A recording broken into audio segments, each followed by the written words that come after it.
Let me ask you something, Meredith. Have you actually ever been to Texarkana? I've been through Texarkana. Have you? Well, I did once. I built a time machine and went back in time to the 1940s and committed a series of murders so someone would make a film one day and single-handedly jumpstart the entire slasher genre. So you're the culprit. Damn right.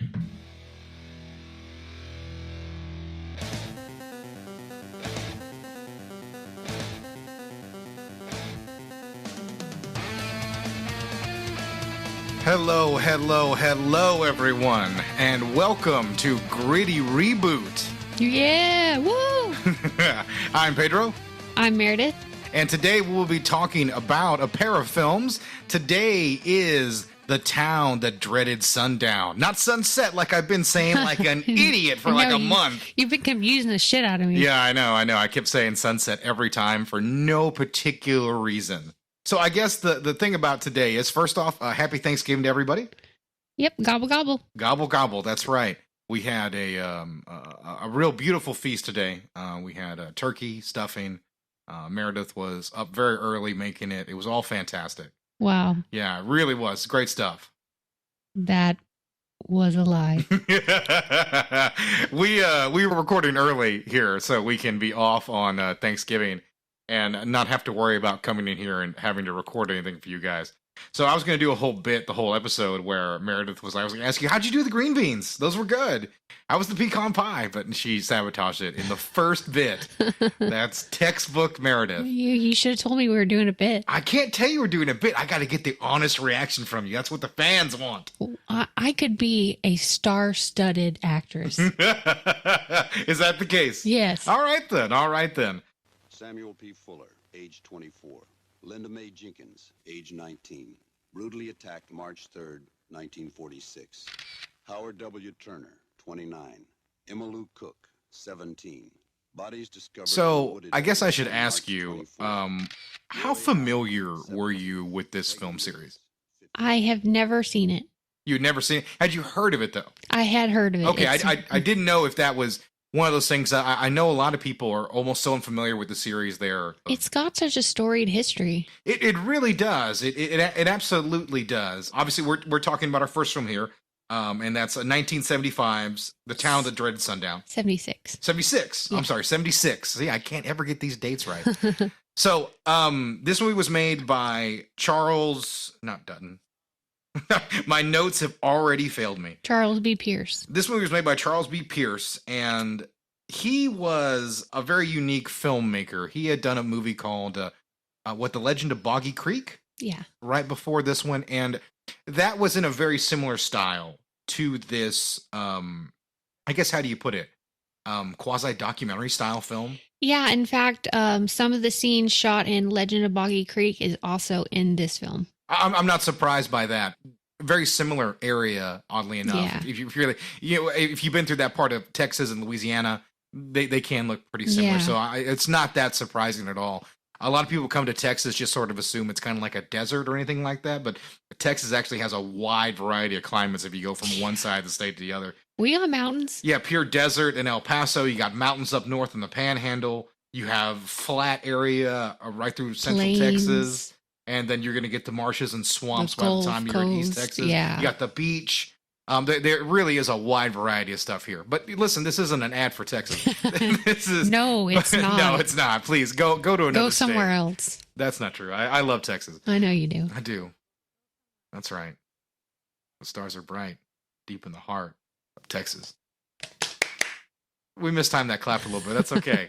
Hey, listen, we're still getting the show together, doing it properly, all right? We'll be on tour soon, just performing that song on a loop. So this movie starts out with narration. Yeah. And I just want to get it right out of the way. This narration sucks. Yeah, it does. It's not needed. I can't imagine in the 70s it went over that well, to be honest. This is just something he had done from his previous movie as sort of that mockumentary kind of horror style.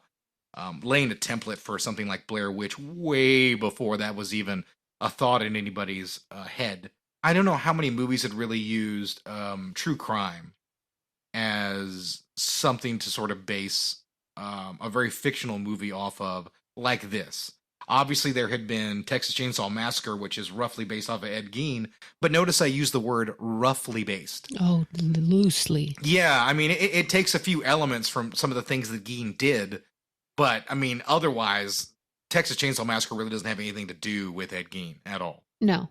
So, this movie is, or at least it's marked itself as being directly based off of the Texarkana Moonlight Murders.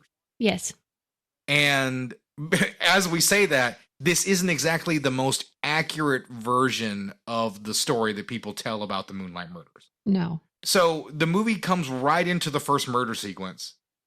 There is what we would consider a huge cliche in the slasher genre. Yeah, two teenagers sitting in a car they're on Lover's Lane. Lover's Lane. They even call it Lover's Lane. Yeah. Which is what it was called, by the way, in Texarkana, so that's fair.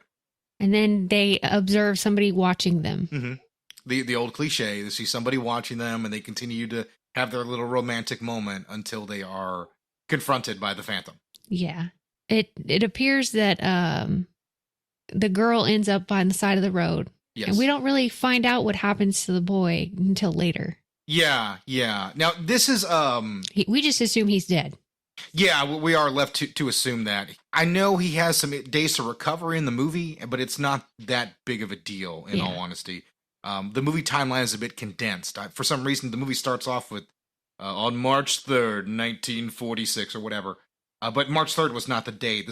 The murder actually this attack, it wasn't a murder, took place almost a month before what the movie says. They changed that date to kind of compact everything together. Yeah. Because one of the things most people don't realize about Texarkana at that time is it was actually a pretty violent town. There was a lot of crime in Texarkana, which is why an attack of this nature was just kind of written off as just a robbery gone wrong, basically. Because in real life, he used a gun a lot more than he used really in the movie. He used a .32 caliber pistol and a .22 caliber rifle. Allegedly.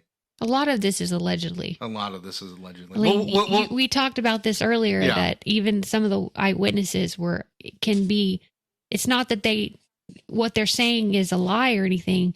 It's just that there's some head injuries, there's some injuries that happen. Yeah, because it can affect you. Exactly, because in the real attack here, the gentleman had his skull cracked, and he was pistol whipped, basically. And he was hit so hard that the girl thought he was shot. Like, that's how loud his skull cracked. Yeah. So, obviously, some of the things he might have said could have been a little bit off. So, we take everything here with a grain of salt. The Texarkana Moonlight Murders claimed 5 lives. Murders still remain unsolved, but it looks like there were 3 attacks over Lover's Lane in Texas, and then 1 isolated farmhouse attack in Arkansas. Yeah. And we didn't mention this before. This takes place in Texarkana, as you can tell by the name. It is literally on the border of Texas and Arkansas. Yeah. The town is quite literally cut in half. Yeah, exactly. It is technically 2 cities. It's not one. It's 2. There's Texarkana on the Texas side and Texarkana on the Arkansas side. The movie doesn't really get into that, even though the reboot does a little bit. This movie is a big-time cult classic, even though it is a little bit ignored. And I think one of the things that ages pretty poorly in the movie, besides the narration, is the comedy. Yeah. Yeah, because this movie is kind of a 1970s police procedural and a slasher movie, correct? Yeah. There is a lot of time spent with the police and how they're choosing to take on this investigation and look at it. And that leaves us spending a lot of time with the cops. One of the negative aspects of it is the cops also are the only source of sort of, I guess, comedic relief in a movie that is about very dark subject matter. And you wouldn't think needs comedic relief, but these filmmakers really thought that it did. And it ages poorly, and it wasn't well reviewed at the time. Yeah, the comedy is real slapstick. It's like there's one instance where a cop fumbles keys. Mm-hmm. So he misplaces his keys and... Yeah, and they milk that gag for quite a bit, actually. Yeah. I don't really know why, but these are some of the decisions they chose to make, I guess, to not make the film so dark, I guess, and so grim. Because at the end of the day, you really are dealing with a movie that is about a vicious psychopath who was never caught. Yeah. So First of its kind. yeah, you really do have to ease the audience into that. And I think that's another one of the things that is different from the actual murders is the Phantom in real life was a rapist. And that is really ignored in the movie. Right. I think there is, on the first attack, it mentions that he bites her breasts and her back. And I think that's the stand-in for sexual assault. Because he attempted to assault the very first victim. But despite her boyfriend's head being cracked open with a gun, he was able to crawl to the road and flag down help. And that's what saved her life. The girl always said the Phantom saw the headlights and he took off. Yeah. So that saved the both of them because they would have been probably killed that night had he not done that. And to the Phantom's credit, I mean, when he cracked the guy's skull, I'm pretty sure he thought he was knocked out or dead. Or dead, yeah. So I'm pretty sure the Phantom was more shocked than anybody else to read like, wait, that guy survived? And so this leads into the second murder, basically, which is a little bit more accurate, in all honesty, to what actually occurred. But I think the thing that I take away from this movie more so than anything else is it's a movie about a town as opposed to a movie about a character, because there kind of isn't a main character in this movie, which seems strange, but there just isn't one, right?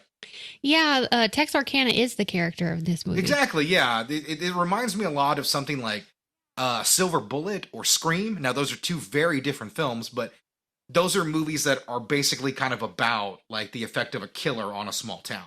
Yeah. Scream doesn't get a lot of credit for that because that element's completely left in the first movie. I forget the name of the town in Scream, too. Woodsboro. Yeah, we grew up next to it. Yeah. Our local rival town was Woodsboro, and I always thought of that during the Scream days when those movies came out. But yes, that movie's about how Woodsboro deals with those murders and what exactly they're doing to that entire neighborhood. Yeah. Okay, so we get another young couple going to park. Mm-hmm. Cops head down a nearby road and hear some shots. The cop finds a car and gets out and hears more shots. Yeah. So he keeps investigating. Then he finds the young couple dead. Yeah. So we have a lot of different murders in this movie. We really do. And I guess let's we can go down. This is not a true crime podcast. But since this is something based off of true crime, this is the first time I did it. And to be honest, when I did my research, I did way too much of a deep dive into the actual crime here and realized that wasn't going to do me any good in really discussing the film. But I sort of wanted to be well versed in it for you guys. But I think the movie's most infamous kill, I think what is intriguing is the way it's portrayed in the movie with the trombone death. Okay. Which is famous or infamous, as you want to put it. And if you are told that somebody's murdered with a trombone, that sounds like the silliest thing in the world, correct? Yeah.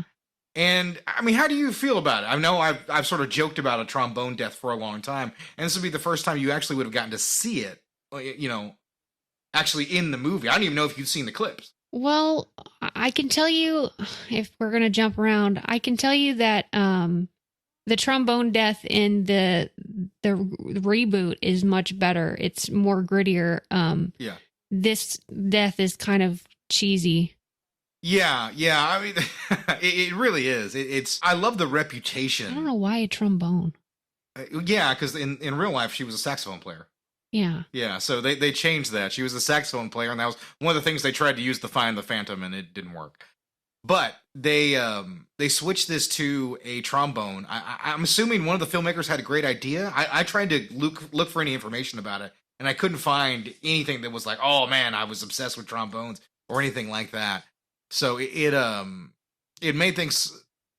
I mean, it is an interesting death. I certainly will say that, but it always made me chuckle more so than anything else. What do you think about the motive of the killer? That is a good question. From the movie, I do like that he is just sort of evil incarnate. He just sort of drops out of the night sky and aggressively, just attacks people. And as far as the motive goes, he just likes violence. Yeah, we don't really know his motive, and we obviously don't know the original killer's motive either because he wasn't caught. Yeah. I mean, I guess rape maybe, but I mean he did try to rob. Well, the first victim, he asked him to take his pants off. So which I'm guessing is so he could rob him. I mean, who knows what else he had planned. But the second victim, he was found with his pockets turned out. So yeah, a theft does appear to be high on the list of things that he was actually going for. Yeah, but you don't kill somebody. You kill somebody for a reason. Yeah. There's got to be a motive. So unfortunately, we just don't know what the motive is. Well, I mean, to be perfectly, and the movie doesn't really. We don't know how these things started. I mean, he could have been going there to simply rape and rob. He wore a mask, for fuck's sake. Yeah. I mean, if you wear a mask, that means you don't want people to know who the hell you are. Right. And the reason for that is you're probably not going to kill them. You're going to leave them alive, unless he just, was way ahead and just thought of the theatricality of the moment. But, with that being said, you would honestly believe that he had some intention of leaving these people alive so he could escape with his identity still unrevealed. What do you think of the police investigation in the movie? So I think one of the things I've always enjoyed about, at least the police element in the movie, is, like I talked about earlier, like it's more of a 70s cop procedural. So there is a lot of attention paid to a criminal investigation that really went nowhere in real life. And which I think is interesting. Like, we spent a lot of time with those cops, and in reality, they didn't solve anything. And I mean, in the movie, they don't really solve anything either. They just kind of stumble upon the Phantom near the end. I do like that they spend a lot of time with them, but I would heavily criticize the fact that most of that time is spent in comedic relief. Yeah. And I think that's the big thing. I think, well, I mean, I'll get right down to it. I have always had a real soft spot for this movie, and I've always really respected it. But I did not enjoy this viewing of The Town That Dreaded Sundown. Really? This movie isn't very good. It wasn't very good in 1976. It's not very good in 2022. Tonally, kind of all over the place. You're getting those comedic sequences. You're getting documentary sequences. You're getting these brutal kills. And the movie can pick up some momentum and be kind of nice, but it is the definition of a cult movie by how uneven it is. Yeah, I didn't think it was as bad as you thought. Yeah. This is the first time I saw it, and I didn't think it was that bad. I can certainly see the beginnings of, the slasher genre. And that's more of what I appreciate about it, because if anybody here is a huge Friday the 13th fan, yeah, you look at Jason in part 2, and who does he look like? He looks like the Phantom. And that's a really big deal. And we talk about this a lot. And one of the things that happens in 78 with Halloween, my math could be off. They could be 77. But once Halloween comes out, everyone's going to kind of follow the template that movie sets.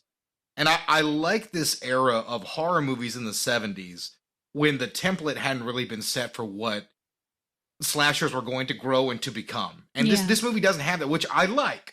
It has that kind of raw feel to it of something that was produced out of real love and not necessarily a cash-in on what was super popular at the time. Yeah. This really did set out to be a quasi true crime film and a bit of a horror movie. And I think the tone that it hits never really works for me just because of everything that kind of goes on in the movie. But I horror-wise, what it sets up, I think is really fascinating, because we get probably some of the more intense kill sequences here, even if they aren't particularly violent or bloody. Yeah. Because it's really not a lot of gore in the movie. No, not a whole lot at all. Yeah, it's just not that kind of. Also, it would probably cost money. Yeah, if we're being perfectly honest. So I hear you. Yeah, it's just really not that kind of film, to be perfectly honest. What do you think about the killer's body count in this movie? So what do we have? We have 2 assaults to start the film, and then we have 4 murders, and then 2 couples killed, and then we have the married couple. The husband is shot twice, dead. The woman also shot twice, but survives. So we have a 5 body count in this movie. And that's another thing that I kind of enjoy. Like, the Phantom kind of failed at killing a lot of people, if we're being perfectly honest. Like, there's a lot of people that get away in this film. And that's not something we get in slasher flicks, right? Well, when it comes to a murder or murderers, especially when they're starting out, they're bumbling idiots. They're fumbling and bumbling. They're making mistakes. It's not until time persists where they get better.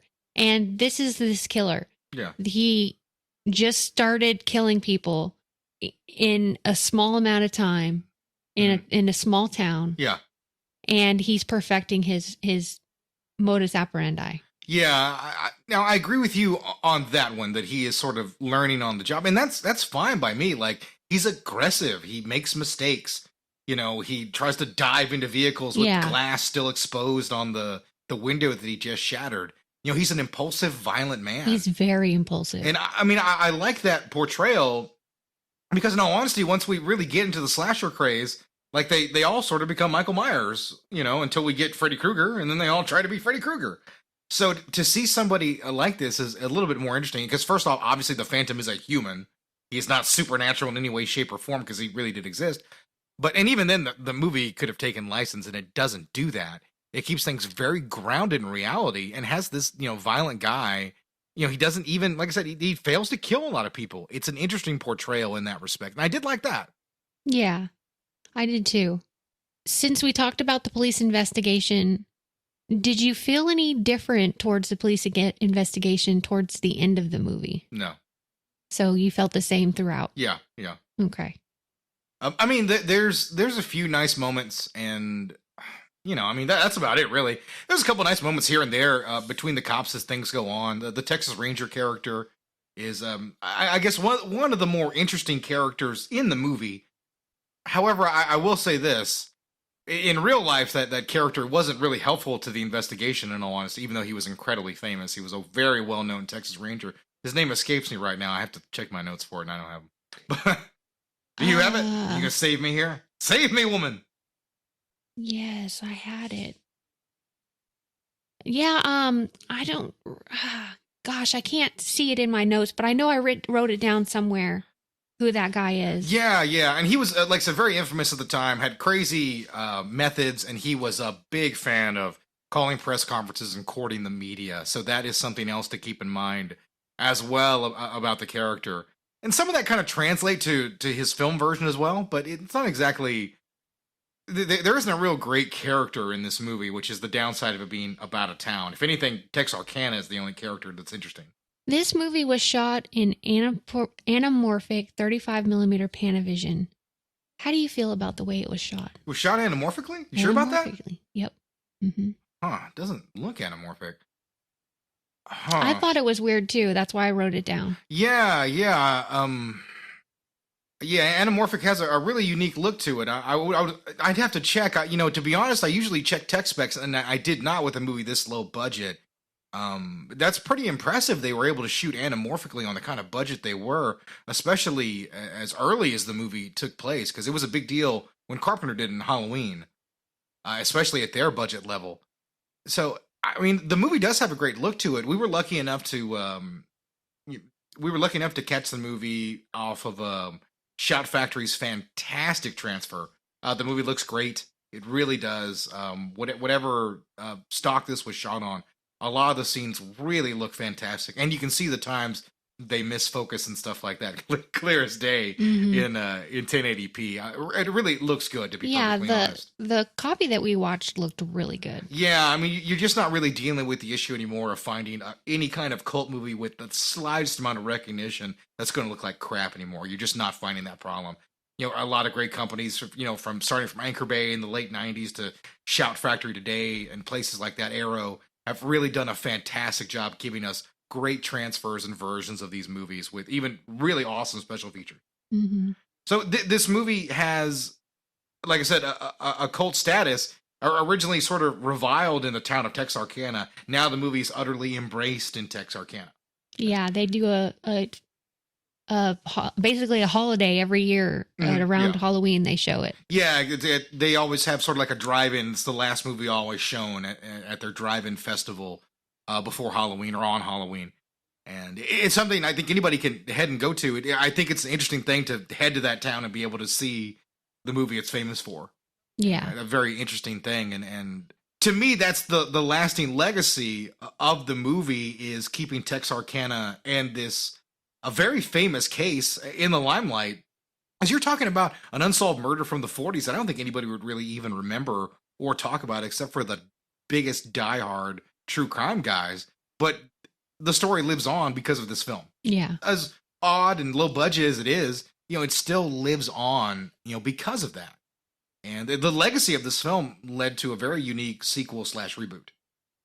that I think is probably one of the more unique directions for any reboot that we've covered or seen. Mm-hmm. Do you have any other things you want to talk about with the original film before we start moving into the reboot? No, I think everything was covered. All right. Do you remember anything about the murders? Your great-grandpa and your great-grandma lived in this house when it happened. He was the boogeyman, they said. Can't catch So- the boogeyman. Years later, we get a Ryan Murphy produced reboot or sequel, basically, to this movie. This is now, as a reboot goes, this is a true meta sequel. Yeah, it's very meta. Because this movie takes place in our world where the town, the Dreaded Sundown, was a movie that exists and the Phantom existed as a real person. It is basically in our reality. Once the movie begins, it waves bye-bye to our reality, but the film does still start off in that place. And I think that's very unique. We start off in a screening. Yeah. Like we just talked about. That's where we're at. We're at a drive-through, and that leads to this rekindling of the old killings again by a new Phantom. Yeah, there's a girl and a guy, and they're at the movie theater watching the movie, and the girl doesn't like scary movies, so she asked if they could go, and they go and they park. Yeah. And that's where we start the movie. Is we have two young teenagers parked, and then the Phantom appears, and he makes them get out of the car, and he asks the guy to take off his pants, and then get on the ground. An element from the real killings. He proceeds in stabbing him like a bajillion times. Yeah. Brutally. It's a brutal attack. Yeah, he asks the girl to turn around, and she's able to see the entire attack in shadow. Yeah, he tells her not to turn around, and she does it anyways. And she takes off into the woods, and then he catches up to her and gives her a message. And that's the starting sequence, which I thought was really cool. Yeah, this movie, the start of it is fantastic. It starts well. Yeah, I absolutely love the way this movie just gets up and goes. Alfonso Gomez Rejon, I think his visual style and flair sets this above a lot of other remakes that came out at the time. Like the chase sequence, like the way they shoot the Phantom walking through the woods is really terrifying. It makes him look imposing. I think the way a lot of that stuff is shot is really fantastic. Yeah. The movie has a great look to it for being a bit of a budget picture. I mean, I say independent. This movie was still produced by Jason Blumhouse Productions. You guys all know that. And Ryan Murphy of American Horror Story and almost any FX show you've seen over the last 15 years. Fame. You know, I mean, this movie did have some money going into it. I mean, you even look at the cast. Besides our leads, you know, we have Veronica Cartwright, you know, Anthony Anderson. You know, these are two guys. Gary Cole don't normally show up in very low budget independent horror movies, correct? Right. But that is exactly what happens here, because this was probably predicted to be a bit more, even though if it didn't really get that kind of release. But the quality that you get from the acting and the cinematography really elevates this film above anything that came out really in this time in this reboot craze, in my opinion, especially of these style of slasher films. Absolutely. Mm-hmm. What do you think about the killer's brutality in this movie? I dig it. I really do. I do too. I enjoy how kind of a nasty, violent guy he is, because the original he's nasty and violent, but now they have the money to show off more of the kills and more of the gore and give audiences a little bit more what they're expecting in 2015 or 2014. What was this again? 2014. I was right the first time. 2014. And so I think you really do get some interesting kills and some really nice horror sequences. I think the first kill dwarfs what's done in the first movie by a pretty large margin. Like I just talked about how she's running through the woods. And I think the second kill is a soldier returning home with his girlfriend, right? That's the second murder, right? Or I guess the second attack. Yes. Yeah, I think that sequence is well, it's a little over the top when he just kind of smashes a severed head into the window. What I love is the girl escaping out there and breaking her leg, like her bone coming right out of the leg and trying to crawl away, and she has to try to shift with her leg bone completely shattered like that. So brutal. I mean, you feel really bad for her. It's another great sequence in this movie. Yeah, and then you have the trombone kill, which I thought was a lot better done. It wasn't so cheesy. He really thrusts the trombone, and he actually tries to play it. Which is unrealistic, because you wouldn't get the wind through the mask. No. You wouldn't be able to put your lips on it to form it. Which is, it's accurate in the first one. You wouldn't get any sound out of that at all. except for the knife hitting the person. And I like the way that one is done too, because one of my big, and we talked about this when we were watching this, kids are stupid, but how fucking stupid do you expect me to believe a teenager is when there's a murder going around? However, you have two gay kids. They are obviously repressed and looking for any opportunity to indulge. And so this is the only opportunity they might have to get away and try and do something like that, right? Mm-hmm. So it makes sense why they would be out, why they'd take that kind of risk. They don't have that opportunity and they're horny as fuck. So they've taken this and right as they're about to start they're literally working out the details of blowing each other when they are ambushed by the Phantom. And we before this, we get a guy killed. So we are lulled into a false sense of reality, right? Yes. And we have I love the way that whole sequence is done. I really do. Absolutely. How do you feel about the meta-ness of this movie? Well, I do enjoy it to a pretty large degree because I think it's kind of made for horror fans. However, as the movie goes on, I think they get a little less mileage out of that. It's too winky. Yeah, I think so. That's a good way to put it. And also, that is the general problem with the movie is it's only like an hour and 24 minutes, and this movie runs out of gas at some point. Mm-hmm. It really does. We'll get there when we get there, but that meta stuff is really intriguing early on, showing the parallels from the old sequences to the new.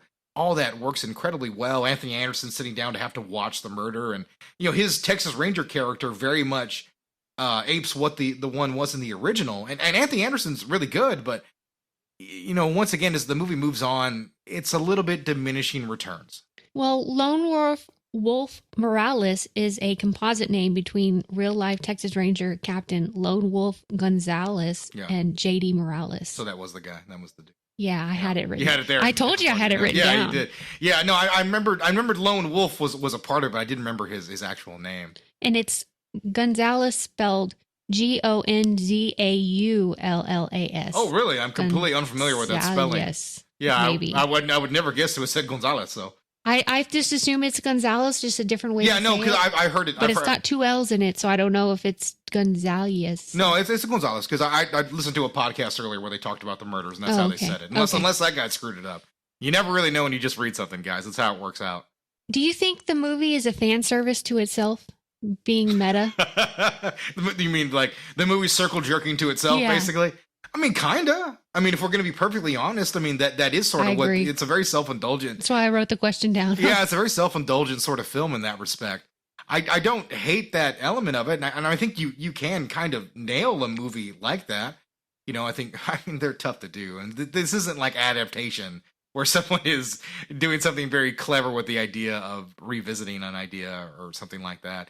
It's not quite up to that level. I think it has great meta winks at the camera early on and is a really well done slasher movie to a certain point. Yeah. I think the movie is a great slasher. Yeah. It's definitely a gritty reboot, what we always talk about in the show. 100%. Yeah, because like the kills are nastier, the environment's nastier, like everything is the stereotypical gritty reboot, except it's kind of a sequel. Now, ensconced in this movie is a love story. Yes. How do you feel about the love story? Throw it out. Throw it out? Throw it out. The second we start spending time in this love story, the things really begin to fall apart on us. And, I mean, I won't mix words. This movie runs out of momentum so hard, it would really cause me to not recommend it. Because of just how poorly things really come together. And the love story is another element of that. Like, if a film is if a film is an hour and 24 minutes long, I don't expect you to be wasting time to get to certain set pieces. That's the way I feel too, that they wasted time. Yeah, the movie is just because the ending is just like, boom, there you go. There's your ending. Bye. Yeah, that's it. We're directly out of there, and then that's it. Yeah.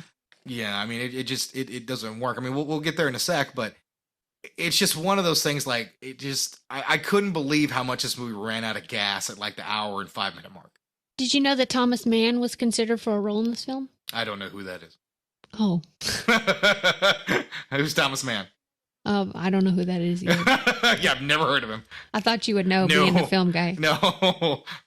Dennis O'Hare voices narration for this movie. Well, he's in the movie. Yeah, He's in the but movie. he as also voices the narration. as a fake person. And the lead actress, Addison Timlin, this isn't the first time she plays a survivor blamed for letting people die. In a movie she's in called Fallen in 2016, she survives after making out with a guy who suddenly a fire starts, and she's blamed for that death as well. I've never seen her in I've never seen her in anything. She was in Californication. She was in Californication a couple years before this movie came out. So when I saw this movie, I was like, oh, it's Addison Timlin. I recognized her, and she did. I won't mix words. She did nudity on that show, and the clips of her have lived on far beyond Californication ever has. They're probably shared daily on Tumblr, 4chan, Reddit, and Twitter, and all those places. So it's a very famous clips. Yeah. And at least that was my familiarity with her, and I think she's good in this movie. The problems with her character are not related to acting at all. Not in the least. It's really how all the characters are written. So there are two of them. And by two of them, I mean there are two killers. Yeah. Well, before I guess let's talk about what's done here with the killers here that to me sinks the movie. One is, and I don't know if you were going to get to it earlier or have a question about it, but there is a vigil earlier in the film. Yeah. And another character shows up. He's dressed like the Phantom for some reason. And he is gunned down instantly by another character, which is fine. The town is paranoid. I don't have an issue with that. I have an issue with the sequence sort of inserted into the movie. Like as it ended, I was like, what an odd scene. I know the movie isn't over at this point. And the only reason that I think it sticks out as even stranger to me about everything is that in the end of the movie, when the movie is run out of momentum, bad, and we need something to latch onto, the movie just reuses the twist from Scream and gives us two killers. And it absolutely does not work at all. Because honestly, no, it really doesn't. Everything about the investigation about who the Phantom is completely falls flat. Yeah. Everything about it. I don't care. I love Dennis O'Hare. Nothing in that worked. Like him talking about his father's legacy and all that kind of stuff and how it figured into all these other things. Like, I'm like, who gives a shit? This isn't about what happened in the other movie. We're trying to do a murder mystery in this one. We didn't need to know who the killer is either. Exactly. Like, I think that element, that is something they should have echoed from the original to never, ever find out. Because that's a scarier idea. I mean, the movie gives us these two killers, dispatches them incredibly quickly in an unsatisfying finale, and ends with Addison Timlin narration, correct? Yep. And I mean, that's all that we get. We don't get anything else to really chew on after any of these revelations are made. We don't know what it did to the town. We don't learn any of that. It's like everything is thrown away. The police that we spend all that time with early on, they're completely thrown away. So when we get into the third act, so we can get into what it is that they did in the movie. So Anthony Anderson and all that stuff, Mike Lumberg getting shot in the eye, none of that pays off into anything. Mm-mm. Because the police investigation is pointless, worthless, because she solves it. Yeah, how do you feel about the police investigation in this movie? Yeah, I mean, it's in the beginning, it's fine because I think it has there's a great scene where the survivor comes in, Addison. I forget what her character name is. It's not important. Jamie. I'm going to call her Addison Timlin because that's how I know her as.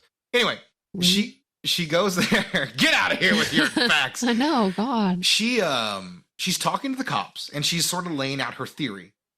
And Mike Lumberg is not having it at all. He's eating his soup. He's, just dismissing every idea she has. While everybody else is either trying to humor her or legitimately listen. I think Lone Wolf, thank you. He wants to hear what she has to say. He wants to get her perspective. And when she throws her theory out there and it kind of falls flat, another one detective comforts her and is like, hey, we had the same idea. We had the same idea. I can see where you're going, but it just doesn't work. I like that. I do, because that's something a little bit different, and that's her getting sort of smacked in the face by what reality is in an investigation. Is like when I read all this true crime stuff and these guys are like, we're going to solve the Zodiac. I'm like, no, you're not. Like guys who it was their job to study that and look at every piece of evidence couldn't solve it. You're not going to. Yeah. Sorry. And this movie delivers that lesson only to just throw it away in the third act and have her solve the crime. So it doesn't matter, and it negates itself by what occurs later on, just so they can get to a quick and speedy finale. Yep. The finale is, and it has a weird happy ending. Yeah, it does have a strange happy ending to the film. When the first movie ends properly, because I think in the original film, they very much could have cheated reality and given us a phantom, given us a satisfying conclusion of him being caught, right? Mm-hmm. And we don't get that. We get, now they never ever had like a train fight like they showed in the original film. That was made up, but the phantom still escapes and is never caught in that movie. So I think that's great. They kind of just rode the line on reality and gave us something interesting. What this movie does in its finale, it's just so pointless and banal. I mean, it really is. I don't know if there's a movie that I've loved for an hour and hated for 30 minutes more than this one. Okay. Do you have anything else you want to talk about? In all honesty, I don't really know what else I'd bring up about this movie, other than, once again, if you're an American Horror Story fan, I think you'll find a little something to appreciate in here, because it does have a kind of feel that those movies do. Yeah. Ryan Murphy does produce. And it is a well-done slasher movie up until its ending. And God knows I've seen slasher movies end a lot worse than this one. The movie has a really great beginning. Yeah. And it has a pretty solid middle. It just has a shitty end. Yeah, and I think that's why it's a very kind of a light recommend for me if you're a horror fan or if you appreciate the original film, due to what happens in the finale. As I've said, I've seen movies with worse endings before, but this movie sort of sticks out to me as I can't think of a film that I was like, dude, I'm in love with this movie, and cooled on so quickly. Really the biggest mark against it. So I like the movie, so I'm glad you did. Like I said, I give it a very light recommend. I recommend both movies. That's good. Listen, I don't think you're really going to go wrong as a horror fan watching these. You just have to be warned about how dated the original is. Yeah, it's dated, but you can see a lot of the beginnings of slasher culture. Yeah, exactly. You can see, and a lot of true crime as well. Yes. Like we've talked about this, recently, like, this movie was made in 75, the original was made in 76, right? It's like the Poughkeepsie tapes. Yeah, well, I was comparing this to Dahmer, because the Dahmer murders all happened in the early 80s, right? Yeah. So how we're 30 plus years, 40 years away from that, correct? Mm-hmm. So, and that's around the same time it was between the original murders and when this, less time actually, almost a little over 30 years, correct? Yeah. So I think it's interesting to note that, like, this movie could be made without people batting an eye and about true crime and using a murderer for entertainment. And people didn't really mind. I mean, I know they changed the names in the original, but like, it just wasn't a big deal, really. I think more people were upset about the fact that it wasn't 100% a true story to what really occurred.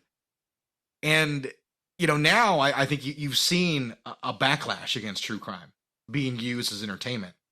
And I think this is one of those launching points for true crime as horror entertainment.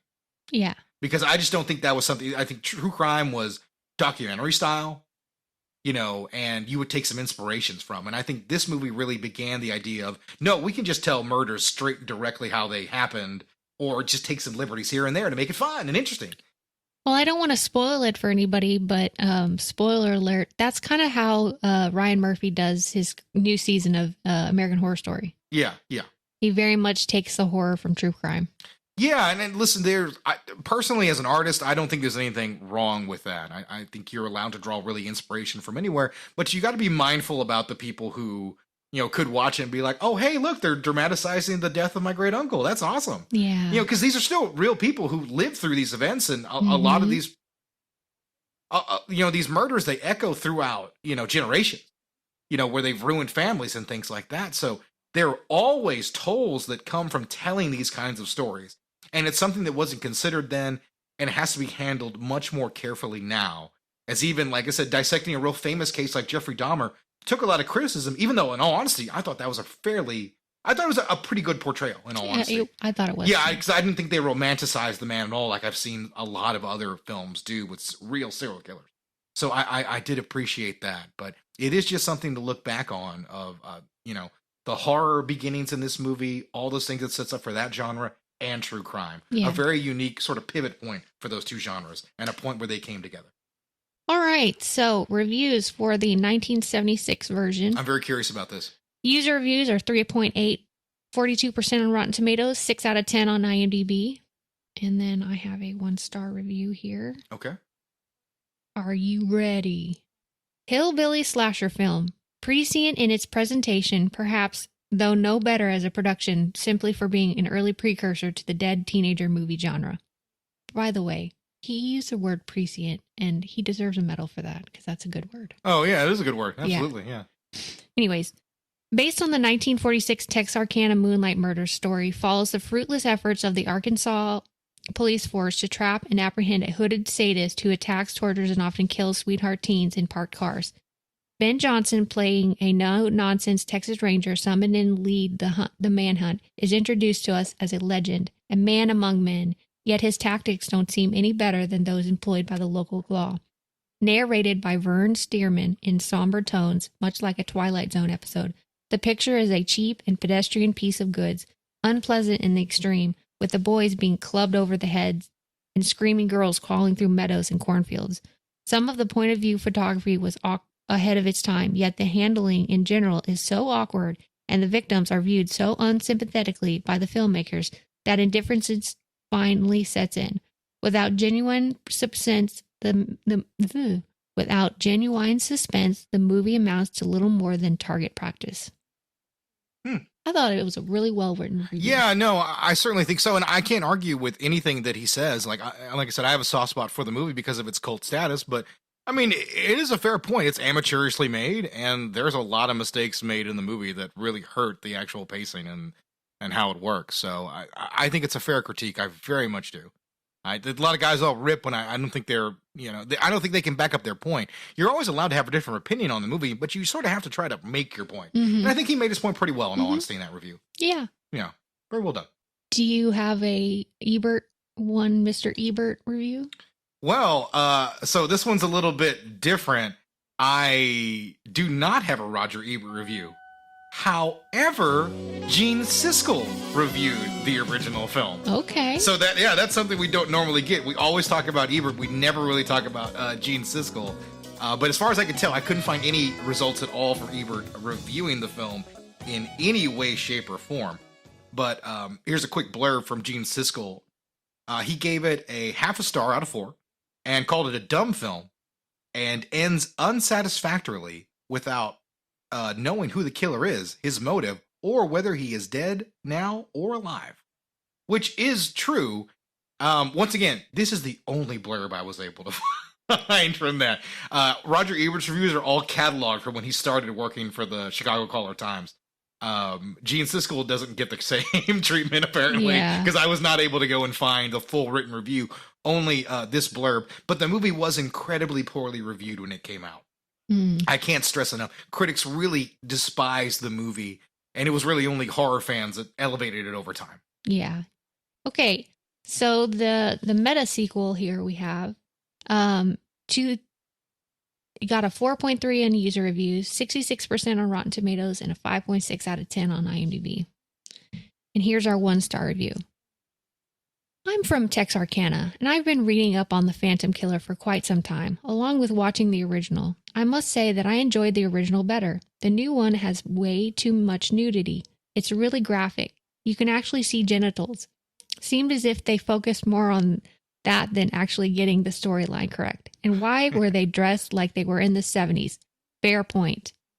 But the date had 2014. I don't get it. Wish they had worked a little bit harder and took the time. It could have been a great sequel. There were so many ways that they could have taken it, and for it to end the way that it did with the boyfriend being involved, they should have did more with the backstory of him, with a waste of time and money. Yeah, I can agree with that sentiment. As for the style of dress, that's what a lower budgeted wardrobe department will do when trying to portray a small town. They'll have them wear clothes out of era. There were a couple of times I'm just like, is this a period piece? Yeah. I mean, because the original we didn't mention it is very much a period piece. It was shot in the 70s, but it's about a story from the 40s. So this movie tries to kind of have that vibe sometimes.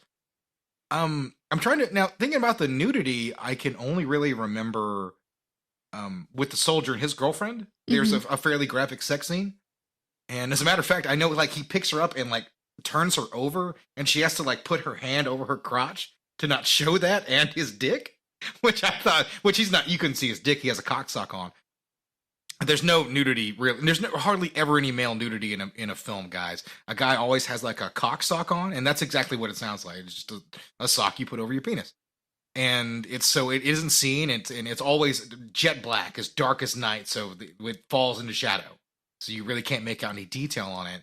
But she made sure to cover it up just in case. And I remembered that. I was like, yeah, because you have to be real careful just in case, because you can't show a dick, because that'll get you an NC-17. Even now, you could still end up with an NC-17. Even though I didn't really consider the scene incredibly graphic, and she covers herself up once the killing begins. If you want... Brood wrote that. Yeah, well, no, if you... fair enough. But if you want a gratuitous scene, My Bloody Valentine 3D, which we will cover, because that's a reboot as well, that movie has a sequence where a woman sleeps with a truck driver and then hears a noise, goes outside butt-ass naked, and has probably a 5-minute chase scene completely nude. Wow. Yeah, and I remember watching this at the time like, wow, I can't believe they're actually doing this entire thing like that. She never wears clothes throughout the entire sequence. And honestly, saying it's only 5 minutes, I could be underselling it. When we cover it, I'll talk about it, but I've only seen it the one time. But I'll never forget that. I was like, holy shit, they are really going for broke. They're like, sure, I'll do nudity. They're like, they got their money's worth out of that actress for that. So this movie doesn't necessarily have that kind of nudity, but they wouldn't be one of my complaints about it. I don't think it's particularly graphic. And even then, later in the movie, Addison and her love interest, they have a sex scene. She does not get naked in that as well. It's just in her bra and panties, I believe. Nowhere near as graphic. Yep. So yeah. Well, I think that's gonna do it for us for today. This time. Yeah. This is the town that Dreaded Sundown. I finally got the title right for the most part. Town Down is how I remembered it, guys. Simple mnemonic device. So anyway, I hope you guys have a very happy Thanksgiving. Yeah. And if you're not having a happy Thanksgiving and you'd like to complain about it, I don't know why you would tell us, but if you want to, you can reach out at grittyrebootcast@gmail.com and let us know any issue you might have. The turkey was too dry, if the stuffing wasn't to your standards. Are you having turkey or ham or both? You got to go. We're doing both. I guarantee that. We're gonna have a Bingham Thanksgiving. Yeah. It's gonna be. Yeah.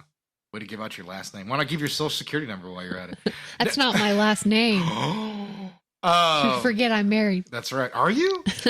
Really? I thought you were available. I was going to ask you out after the show. Also, a Gritty REboot at Instagram, Gmail, Twitch, really anything. Substack. No, we don't have Substack. But really anything else, you can get a hold of us. We're always looking for anything to talk about. This was our first fan request show. Yep. And I'm glad we did it. And because I certainly wouldn't have gotten around to this movie as quickly as we did. But I'm glad we did, because it was something a little bit different. And, I enjoyed having to break down these two movies. I enjoyed it too. Yeah. So with that being said, happy Thanksgiving, guys. Bye, guys.